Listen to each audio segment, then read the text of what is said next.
Hello and welcome to People Who Main Training powered by UEP and People Who Hate Reading, Hate Advocacy for Missing. We hope you enjoy. Don't forget, when you're talking to someone with a visual impairment, that the rest of their senses may not be impaired. Just because a person is visually impaired doesn't mean that the rest of their senses are impaired as well. Just because a person can see does not mean that they can't hear. Just because a person is in a wheelchair doesn't mean that they cannot see or hear. So please remember to be polite when you're talking to someone with a disability and leave them with their dignity and respect. It is important to remember to treat the person with a disability just like you would want to be treated. People with disabilities are regular human beings that like to integrate themselves in society and still come home with their dignity. Please take into the account when you're talking to someone with a mental diagnosis that it is important to stay away from words such as crazy and insane, because those words have the same negative connotation as the word retarded. When talking to someone with a mental diagnosis such as schizophrenia and Alzheimer's, you want to remember that they're still people and deserve to be treated with dignity and respect. Saying the word crazy has a negative meaning behind it, and it makes it very offensive to the individual, so please stay away from words such as crazy and insane when dealing with someone with a mental diagnosis.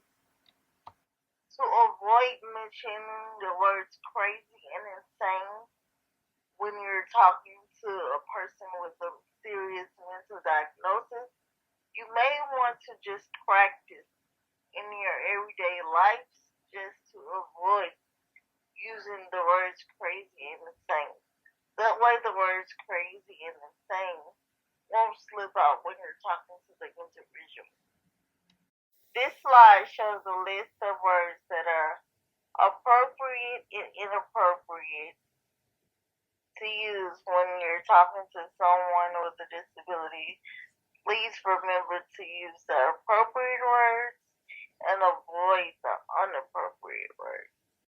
When talking to a person with a disability, it is always important to approach the conversation like you're not talking to someone with a disability. Always show respect and give that person dignity.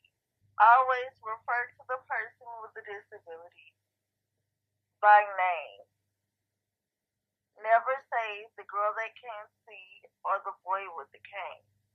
Always refer to that person by name, and if you have to describe the person with a disability to another individual, always use other attributes to describe the person. For example, instead of saying the boy that can't see when you're describing the person to another individual, you could say the boy who likes to read and works at the grocery store. Or you could just say the boy who is an advocate for people with disabilities.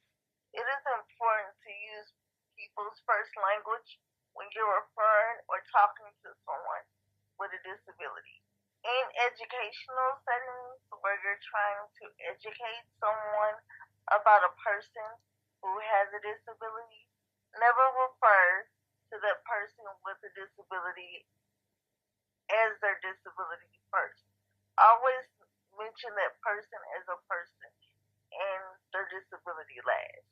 Instead of saying Mark is a paralyzed veteran, you can say Mark is a veteran who has a spinal cord injury that came in today to get his blood drawn. That still lets the person know that Mark has a disability, but it also shows respect to Mark because the disability is not being mentioned first.